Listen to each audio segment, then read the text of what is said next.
Selamat pagi buat anak-anak ibu. Salam sehat buat kita semuanya. Selamat bertemu kembali di pembelajaran daring kita pada pagi hari ini. Sebelum pelajaran kita mulai, sebaiknya kita berdoa terlebih dahulu. Doa dimulai.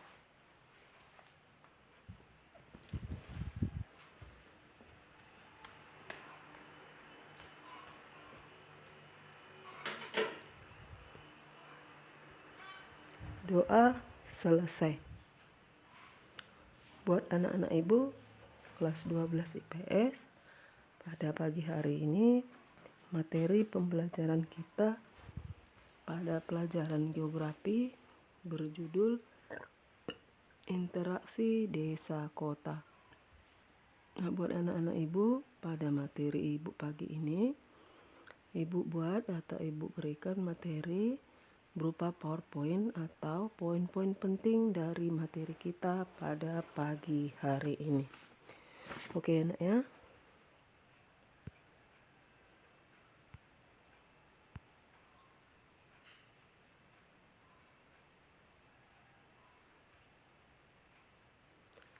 Adapun kompetensi dasar dari materi kita pada pagi hari ini, yaitu menganalisa atau menganalisis pola persebaran spasial, hubungan serta interaksi spasial desa dan kota. Sebagai tujuan pembelajaran materi kita pada pagi hari ini, yaitu siswa mampu mengidentifikasi faktor-faktor yang mempengaruhi terjadinya interaksi spasial desa kota. Yang kedua, siswa mampu menganalisis model-model teori interaksi dalam geografi. Yang ketiga, siswa mampu menghitung kekuatan interaksi antar dua wilayah.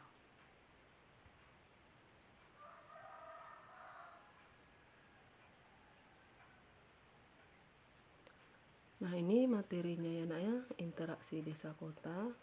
Di sini ada skema. Skema ini adalah proses interaksi. Nah, adapun proses interaksi itu merupakan hubungan timbal balik proses pergerakan manusia serta gejala kenampakan atau permasalahan baru selama proses interaksi terjadi.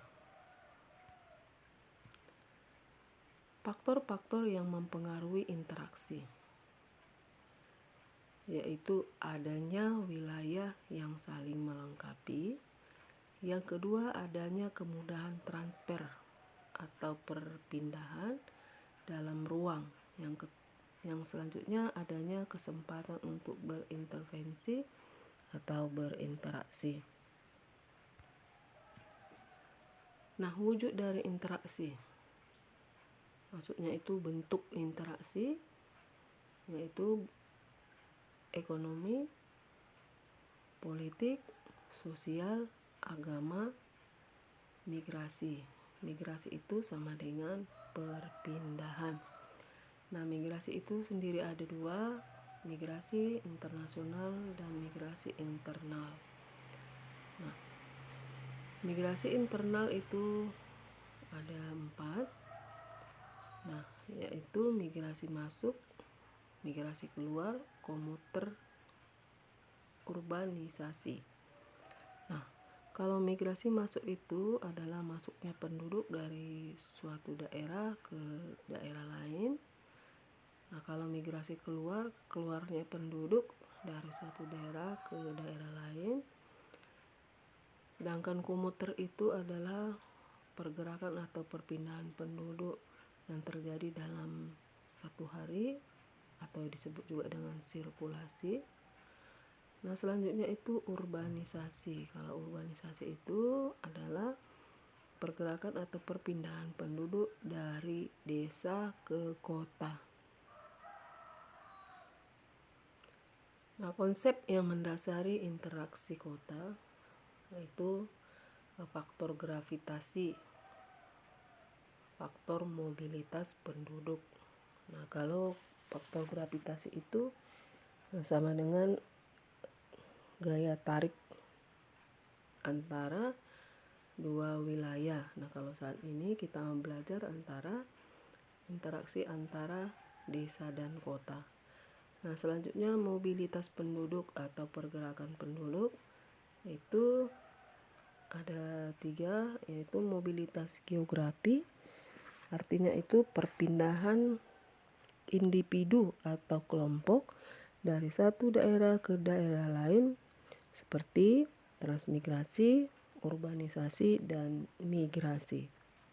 Nah, selanjutnya itu mobilitas horizontal, merupakan peralihan individu dari kelompok sosial tertentu ke kelompok sosial lainnya. Selanjutnya mobilitas penduduk vertikal, itu merupakan perpindahan status atau strata atau jenjang sosial pada lapisan sosial yang berbeda. Nah, contohnya itu seorang gubernur menjadi presiden, seorang warga diangkat menjadi ketua RT.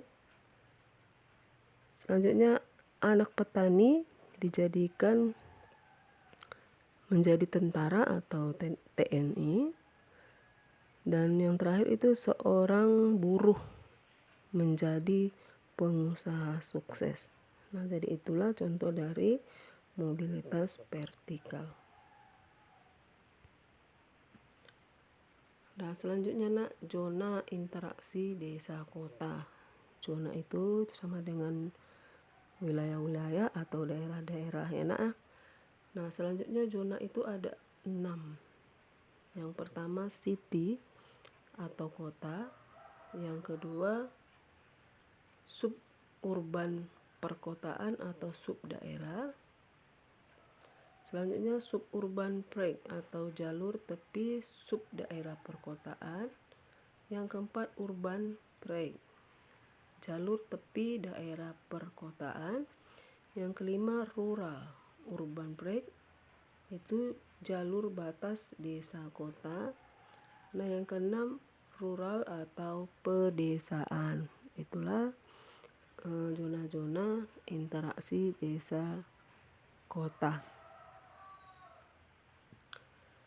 Nah, selanjutnya teori interaksi dalam geografi. Nah, yang mendasari teori interaksi dalam geografi itulah adalah teori gravitasi dalam mata pelajaran fisika ini anaknya, yang dikemukakan oleh Isaac Newton, yaitu berhubungan dengan besarnya gaya gravitasi antara dua benda.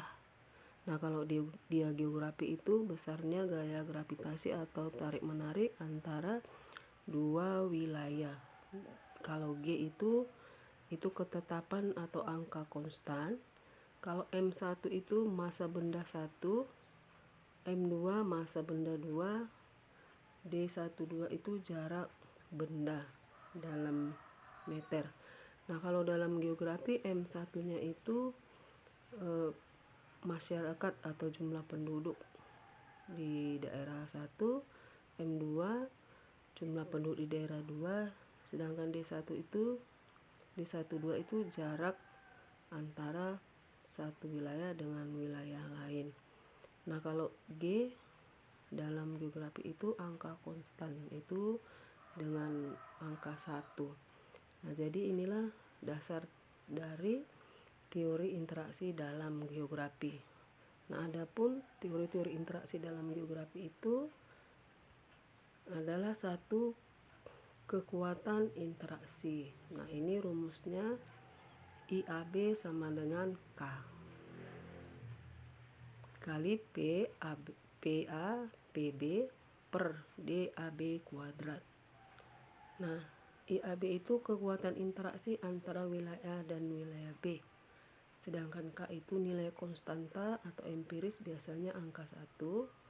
PA itu jumlah penduduk wilayah A, PB jumlah penduduk wilayah B, DAB jarak mutlak yang menghubungkan wilayah A dan B. Nah, jadi inilah rumus untuk mencari kekuatan interaksi antar dua wilayah. Selanjutnya nak, teori titik henti. Nah, ini rumusnya THAB sama dengan DAB per 1 tambah akar PB per PA. Nah, THAB itu jarak lokasi titik henti yang diukur dari kota atau wilayah yang jumlah penduduknya lebih sedikit. Nah, atau itu dari kota A. Nah, sedangkan DAB itu jarak antara kota A dan B atau jarak dua kota. Sedangkan PA itu jumlah penduduk kota A yang lebih kecil atau penduduk kota A. Nah, PB itu jumlah penduduk kota yang lebih besar atau penduduk kota B. Selanjutnya teori grafik. Nah, ini rumusnya beta sama dengan E per P. Beta itu indeks konektivitas atau connectivity index. E itu jumlah jalan atau number of roads. V itu jumlah kota atau number of cities. Nah, ini yang terakhir ya nak ya, pengaruh interaksi desa kota. Nah, itu ada pengaruh positifnya dan ada pengaruh negatifnya.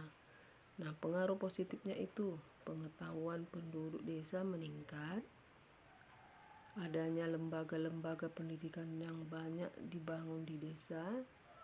Nah, yang itu penghasilan penduduk desa meningkat disebabkan adanya sarana dan prasarana transportasi antara desa dan kota semakin lancar sehingga penduduk desa dapat menguasai atau menjual hasil pertaniannya atau hasilnya ke kota.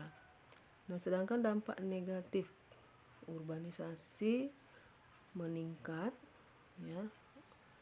Maksudnya itu perpindahan penduduk dari desa ke kota itu bertambah. Nah, yang B, lahan pertanian di desa menyempit. Nah, selanjutnya hilangnya kawasan hijau. Selanjutnya menurunnya kemampuan lahan dengan daerah tangkapan hujan dan peresapan air tanah. Yang E, adanya penetrasi budaya kota yang kurang sesuai dengan tradisi pedesaan. Nah, jadi itulah nak pengaruh interaksi desa kota, baik negatif maupun positif. Nah, jadi itulah penjelasan Ibu tentang poin-poin penting dari materi kita pada pagi hari ini. Nah, untuk lebih jelasnya nanti kamu perhatikan materi yang Ibu berikan. Nah, kalau ada yang mau kita diskusikan, silakan kita diskusikan bersama-sama.